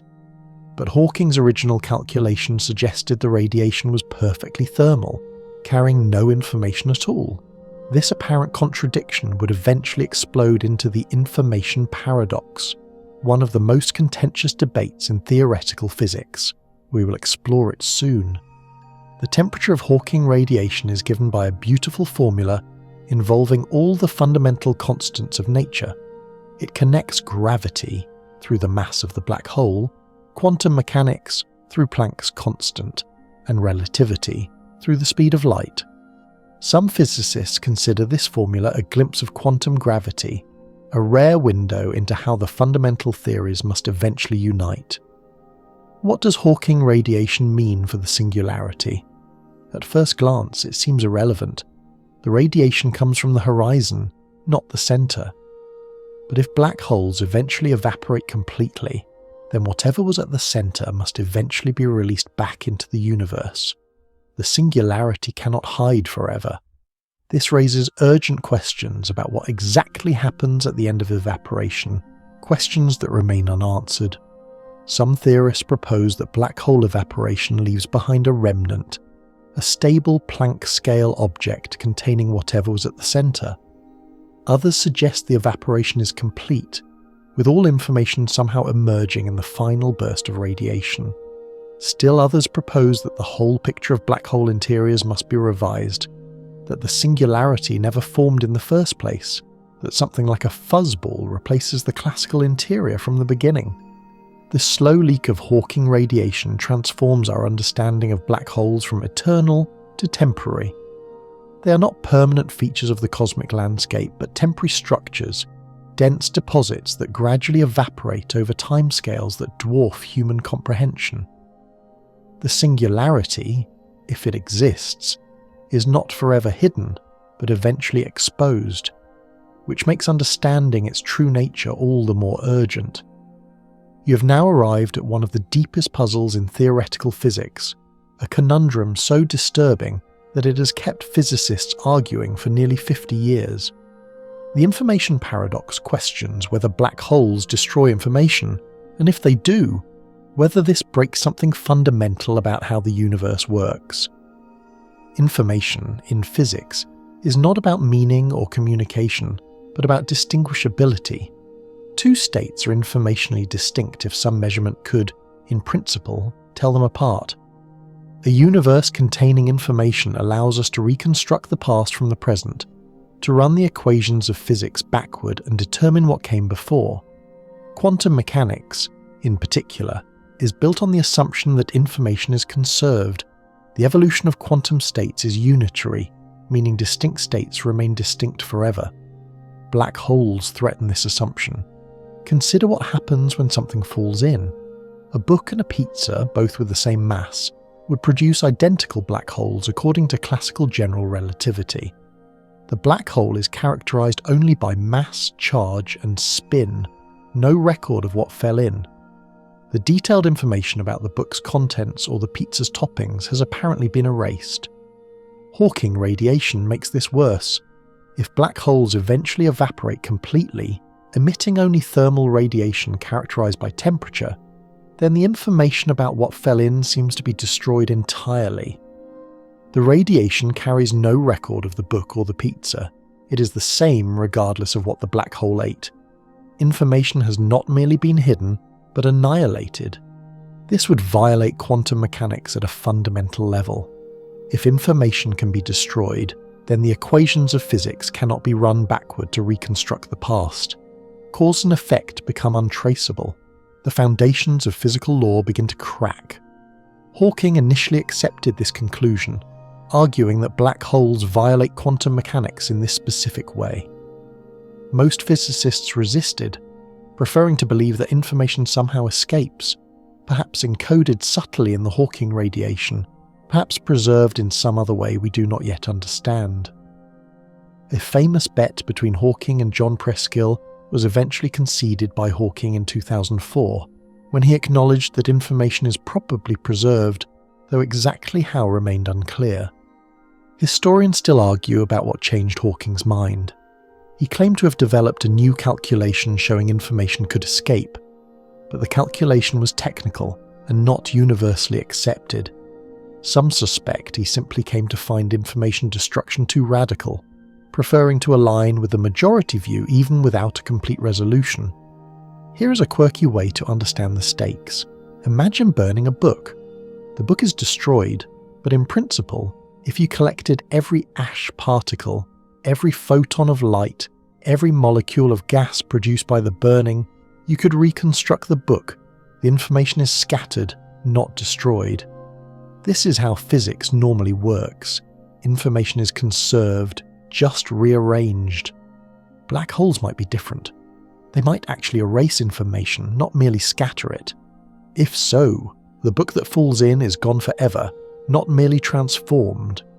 This would make black holes unique in all of physics, objects capable of something nothing else can do. Various proposals attempt to resolve the paradox. Perhaps the Hawking radiation is not actually thermal, but carries subtle correlations that encode information about what fell in. Perhaps information escapes through some mechanism we do not understand, like wormholes connecting the black hole interior to the outside. Perhaps the information is stored in correlations between the radiation and some quantum remnant. Perhaps the semi-classical approximation Hawking used simply breaks down, and a full quantum gravity treatment would show information preservation. The information paradox connects directly to the singularity question. If there is a true singularity at the centre, where matter is crushed to infinite density, then the information might plausibly be destroyed there. If the singularity is replaced by something finite, a fuzzball, a bounce, a quantum-modified geometry, then the information might be preserved, encoded in the detailed structure of whatever replaces the singular point. The absence of a singularity might be necessary for information to survive. This gives us another reason, beyond the mathematical objections, to believe that singularities do not actually exist. The year is 2012, and the physics community is about to tear itself apart over an imaginary wall of fire. You drift through this academic battlefield, observing scholars who agree on almost everything engage in heated debate about what would happen to an astronaut falling into a black hole. The firewall paradox reveals how uncertain we remain about black hole interiors. The controversy began with a paper by Ahmed Almheri, Donald Marolf, Joseph Polchinski, and James Sully, known collectively as AMPS. They argued that three seemingly reasonable assumptions about black holes could not all be true. The assumptions were, first, that Hawking radiation is unitary, information is preserved. Second, that nothing special happens at the horizon. An observer falling in notices nothing unusual.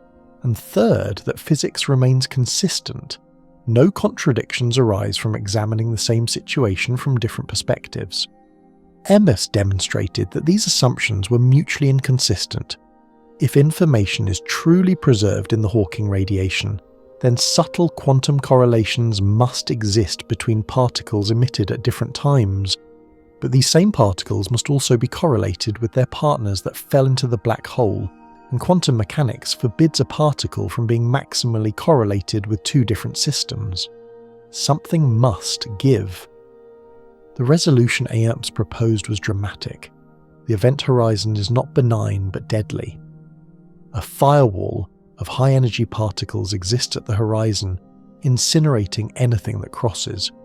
The gentle passage that general relativity predicts would be replaced by violent destruction. The astronaut would not peacefully fall into mysterious darkness, but would be burned to death at the threshold. This proposal sparked outrage and fascination in equal measure. Many physicists found the firewall unacceptable. It seemed to violate the basic principles of general relativity, which predicts that local physics at the horizon should be unremarkable. Others argued that the firewall was simply what consistency demanded, however unpalatable.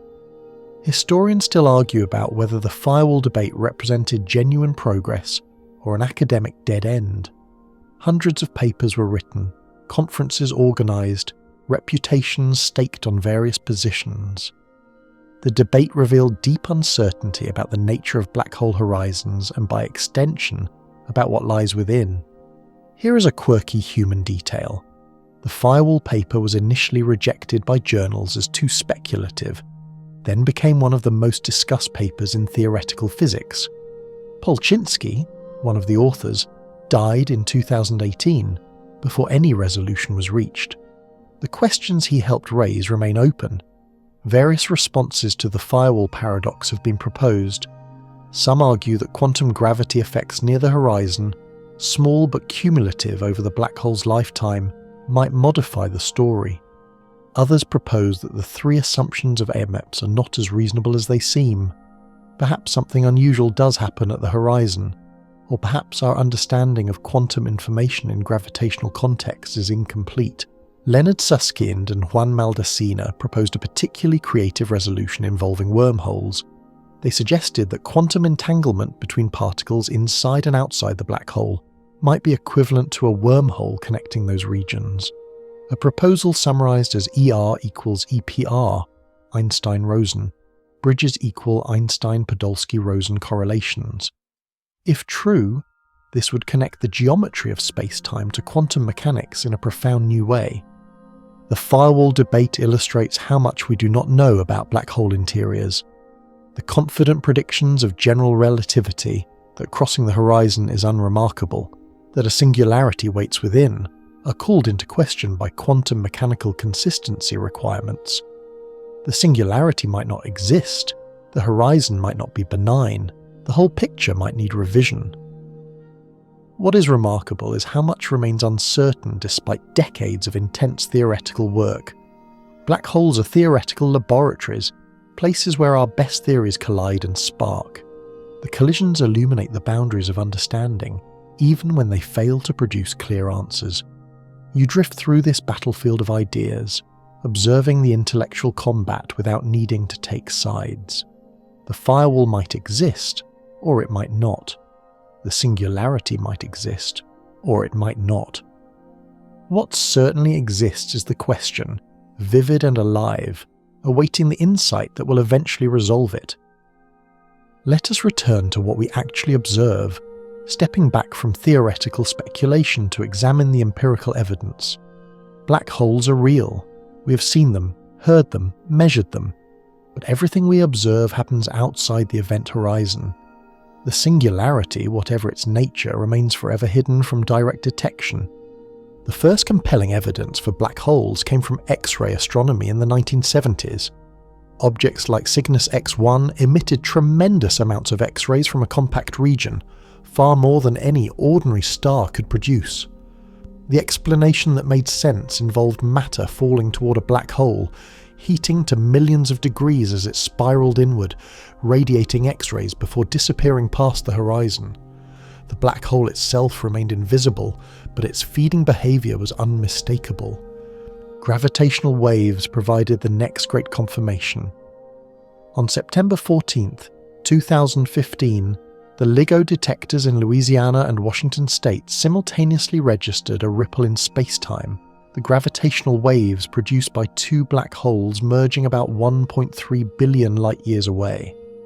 The signal matched theoretical predictions with stunning precision, confirming that black holes not only exist but can collide and combine, sending ripples across the cosmos that we can detect.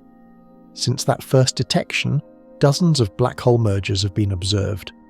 The gravitational wave signals tell us the masses and spins of the merging objects, the details of their inspiral, the properties of the final combined black hole. Each observation confirms that general relativity correctly predicts the behavior of space-time near these extreme objects. Nothing unexpected has emerged. Everything matches the theory. Yet none of this evidence tells us anything about the interior. The X-rays come from infalling matter, not from within the horizon. The gravitational waves are produced by the space-time distortion outside the black holes, encoding nothing about what lies within. The photograph of M87's black hole shows the shadow cast by the horizon, not a window into the centre. Historians still argue about whether direct evidence for black hole interiors is even possible in principle. The event horizon is an absolute barrier to information. Nothing that crosses can send signals back. Any probe we dropped in would be lost forever, unable to report its findings. The interior of a black hole is causally disconnected from our universe. Here is a quirky observational detail. The gravitational wave signals from merging black holes include a distinctive ring-down phase, where the newly formed black hole vibrates like a struck bell before settling into its final state. These ring-down frequencies are predicted precisely by general relativity and depend only on the mass and spin of the final black hole. Observing multiple ring-down modes would test the no-hair theorem, which states that black holes are completely characterized by just those two numbers.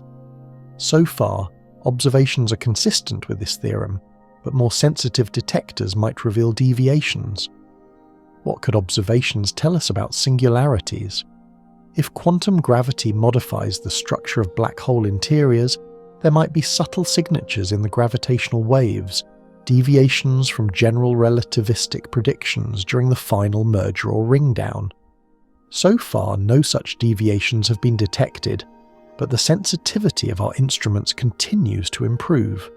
Future detectors, including the space-based LISA mission planned for the 2030s, might reveal effects invisible to current observations. The Event Horizon Telescope continues to refine its images, and observations of our own Sagittarius A star allow increasingly precise tests of general relativity and strong gravity.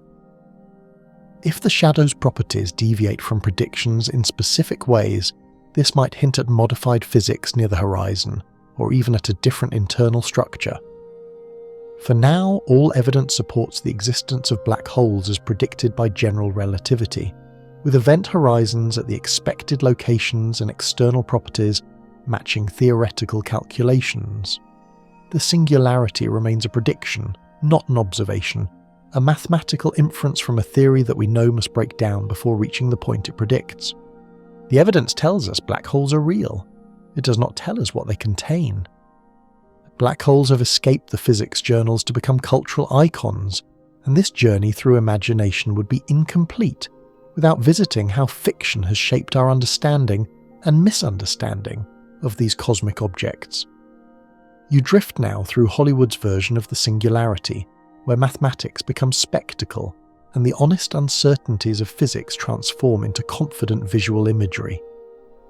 The 1979 Disney film The Black Hole introduced many viewers to these objects for the first time, complete with a Gothic spaceship named the Cygnus, perhaps inspired by Cygnus X1, a mad scientist and a somewhat vague depiction of what entering a black hole would be like. The film's final sequence, showing characters travelling through the black hole into what appears to be heaven and hell, captures nothing of actual physics but everything of the mystery and dread these objects evoke. Later films took more scientifically grounded approaches. The 2014 film Interstellar, directed by Christopher Nolan with physicist Kip Thorne as executive producer, featured the most accurate visual representation of a black hole ever created for cinema. The black hole Gargantua was rendered using actual general relativistic calculations, showing the distorted star field, the gravitationally lensed accretion disk, and the dark shadow of the event horizon. The image was so accurate that it led to a scientific paper. Yet even Interstellar took liberties when it came to the interior. The film's climax involves the protagonist entering the black hole and finding himself in a tesseract, a higher dimensional structure allowing him to communicate across time. This is pure speculation, scientifically baseless, though dramatically effective. The singularity is replaced by something habitable, which conflicts with everything physics actually predicts. Historians of popular culture still argue about whether scientific accuracy in fiction helps or hinders public understanding. Accurate exteriors might create false confidence about interiors. The visual grammar of Interstellar has become how many people picture black holes, including elements that are imaginative rather than scientific. Here is a quirky cultural footnote. The trope of black holes as gateways to other places, other times, other universes, other dimensions, has no basis in accepted physics. The singularity is not a door but an ending, or in quantum gravity proposals something else entirely. Yet the gateway trope persists because it is dramatically useful, offering stories a way to transport characters somewhere impossible. The actual physics, that crossing the horizon leads inevitably to destruction or transformation at the centre, makes for less convenient plotting. Video games have also contributed to black hole mythology. Countless games use black holes as game mechanics, gravity wells that pull in objects, portals to other levels, weapons that consume enemies. These interactive experiences teach intuitions that may not match physics, associating black holes with traversability and escape, when the actual objects permit neither. Science fiction literature has produced more thoughtful explorations. Authors like Greg Bear, Gregory Benford and Alastair Reynolds have grappled with what falling into a black hole might actually be like, what tidal forces would do to a human body, how time dilation would affect the experience. These literary treatments often capture the strangeness better than visual media, perhaps because words can convey ambiguity more easily than images. The cultural presence of black holes has created a public hungry for information, which has benefits and costs. The benefits include support for scientific missions, engagement with physics as a discipline, and a general sense of wonder about the cosmos. The costs include misconceptions that persist despite scientific correction. The idea that black holes suck actively rather than simply attracting gravitationally. The confusion between the event horizon and the singularity. The belief that the singularity is a confirmed feature rather than a theoretical prediction. The singularity in popular imagination is a thing, a point, a place, a destination. In physics, it is a breakdown, a confession that our equations fail. This gap between popular understanding and scientific uncertainty is itself fascinating, revealing how much we prefer answers to questions, endings to mysteries. Your imagination has been shaped by these cultural images, and that is perfectly fine. The universe is large enough to accommodate both the poetic speculation of fiction and the honest uncertainty of science. Why does it matter whether the singularity is real? You might wonder, drifting through these cosmic speculations, whether the question has any practical significance. After all, singularities are hidden behind event horizons, inaccessible to observation, apparently irrelevant to everyday life. Yet the nature of black hole interiors connects to some of the deepest questions about reality itself. If singularities are real, if general relativity's prediction of infinite density corresponds to something actual, then the universe contains genuine infinities. Infinity is not a number, but an absence of limit, and its presence in physical systems raises profound philosophical questions. Can physical quantities actually be infinite, or is infinity always a sign that our description is incomplete? The singularity forces us to confront this question. The nature of time is also at stake. Inside a black hole, according to general relativity, time and space exchange roles in a certain sense. What was the radial direction becomes time-like, and moving toward the center becomes as inevitable as moving forward in time outside. At the singularity, time itself might end. Not merely the time of falling observers, but the time coordinate itself might terminate, suggesting that the singularity is a kind of edge to reality. If singularities do not exist, if they are replaced by quantum bounces, fuzzballs, or something else, then the universe avoids these conceptual puzzles. Time does not end. It transforms. Density does not become infinite.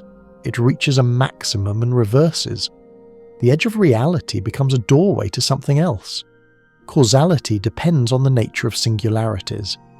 If singularities can influence the universe, if they are naked rather than hidden behind horizons, then predictability fails.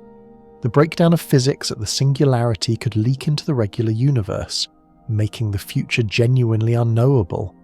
Cosmic censorship, if true, protects us from this fate, but the protection is only as good as the conjecture. Historians still argue about whether physics can address questions this fundamental, or whether they belong to philosophy. The boundary between disciplines blurs when questions concern the nature of time, the meaning of infinity, the structure of reality at its deepest level. Black hole singularities sit precisely on this boundary. Here is a quirky consequence of singularity physics. If the universe began with a Big Bang singularity, as classical cosmology suggests, then understanding black hole singularities might illuminate our own origins. The Big Bang and black hole singularities are mathematically similar. Both involve matter compressed to infinite density. Both represent the breakdown of general relativity. Both call for quantum gravity to describe properly. Solving one might solve the other. The information paradox discussed earlier carries implications beyond black holes. If information can be destroyed, truly erased from the universe, then the future does not determine the past. The equations of physics become irreversible in a fundamental sense. This would be a revolution in our understanding of physical law, overturning assumptions that have held since Newton. Conversely, if information is preserved, if black holes do not destroy but merely transform, then some record of everything that ever fell in must eventually emerge. The universe keeps perfect records, even of things swallowed by the most extreme gravitational objects. This has almost spiritual implications, suggesting that nothing is truly lost, merely transformed beyond recognition. The stakes extend to theories of everything. Any successful quantum gravity theory must address black hole singularities. A theory that fails to eliminate or explain them is incomplete. The singularity is a benchmark, a test that candidate theories must pass. This is why string theorists celebrate fuzzballs and loop quantum gravity celebrates bounces. These are proofs of concept, demonstrations that their frameworks can handle the hardest case. Your journey through black hole physics has been a journey through the limits of human knowledge. The singularity marks the edge of what we understand, the frontier beyond which current theories cannot venture. Whether it represents something real or merely the failure of current descriptions, it challenges us to think more deeply about the nature of the cosmos. The journey draws toward its close, and you find yourself floating in a vast darkness that is not empty, but pregnant with mystery. Black holes are real. This much we know with confidence born of observation, detection, and mathematical consistency. The singularity at their centres is something else entirely, a prediction, a placeholder, a confession that our understanding reaches its limits. Throughout this exploration, we have traced the history of black holes from Schwarzschild's battlefield calculations to the Event Horizon Telescope's first images. We have explored what the event horizon actually means, how stellar death creates these gravitational monsters, and how supermassive giants lurk in galactic centres. We have descended into the mathematics, discovering that singularity means the equations break down, not that infinite density actually exists. General relativity predicts singularities while simultaneously confessing it cannot describe them. Quantum mechanics clashes with this prediction, insisting that infinite density is incompatible with the uncertainty principle. The Planck scale suggests that space-time itself becomes fuzzy before infinite curvature could occur. String theory offers fuzzballs. Loop quantum gravity offers bounces. Both eliminate the singularity, replacing it with something finite and perhaps comprehensible.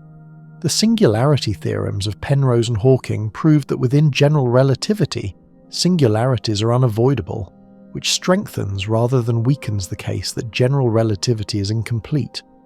Hawking radiation demonstrates that black holes are not eternal, but eventually evaporate, raising urgent questions about what happens to whatever was at the centre. The information paradox and the firewall debate reveal how much remains uncertain about black hole interiors. All our observations, X-rays, gravitational waves, direct images, tell us about the outside of black holes. The interior remains forever hidden, accessible only to theory. And theory, honestly applied, says the singularity probably does not exist. Here is the beautiful truth at the heart of this mystery. Science is not diminished by uncertainty, but enlivened by it. The singularity's non-existence is not a failure, but an invitation. It tells us that new physics awaits discovery, that our current theories are steps on a longer journey, that the universe still has secrets to reveal. Historians of science often note that the most important moments in physics come when theories break down. Newtonian mechanics worked beautifully until it could not explain the precession of Mercury's orbit, and from that failure came general relativity. Classical physics worked beautifully until it could not explain black-body radiation, and from that failure came quantum mechanics. The singularity is this century's breakdown, the crisis that will eventually birth a new synthesis. What will that synthesis look like? We do not know. String theory, loop quantum gravity, and other approaches are competing possibilities, but none has been confirmed. The mathematics is dense, the experiments are distant, and the human minds working on the problem are doing their best with limited tools. The answer might come tomorrow, or might await generations not yet born. You do not need to know the answer to appreciate the question. The singularity, real or not, has inspired some of the deepest thinking in the history of physics. It has connected gravity to quantum mechanics, mathematics to philosophy, observation to imagination. It has reminded us that the universe is not obligated to be comprehensible, and that its partial comprehensibility is a gift beyond measure. As you drift towards sleep, carry with you this image: a black hole floating in space, surrounded by the warped light of distant stars, containing within its hidden heart not a point of infinite density, but a question mark, beautiful and patient, waiting for the mind that will finally understand. The black hole is real. The singularity in all its infinite glory almost certainly is not. And this is not a disappointment, but a promise. The promise that discovery continues, that mystery remains, that the universe still has stories to tell. Let the questions fade now. Let the mathematics dissolve into gentle darkness. Your breath comes slowly, easily, carrying you toward rest as softly as starlight travels across the void. The cosmos outside your window is vast beyond comprehension, filled with black holes and galaxies and mysteries we have only begun to glimpse. But here, in this moment, there is only warmth and comfort and the quiet end of thought. The singularity that does not exist cannot harm you. The event horizons of distant black holes cannot reach you. You are here, safe in the ordinary gravity of Earth, held gently against a planet that asks nothing of you but rest. Sleep is coming, welcome and complete, and the universe will continue its ancient dance while you dream. The greatest minds in physics have wondered about black holes, and the wondering itself is precious, more precious than any final answer. To wonder is to be alive, to be curious, to feel the pull of mystery as surely as matter feels the pull of gravity. You have wondered tonight, and that is enough. Let the stars keep their secrets a little longer. Let the black holes spin in their patient darkness. Let the singularity remain unresolved, a question preserved for waking hours. Tonight is for rest, for the gentle surrender of consciousness, for the deep peace that comes after long journeys of the mind. The cosmos cradles you in its vast indifference, which is somehow comforting, a reminder that you need not solve everything, need not understand everything, need only be present in this moment of quiet letting go. Sleep well, the mysteries will wait.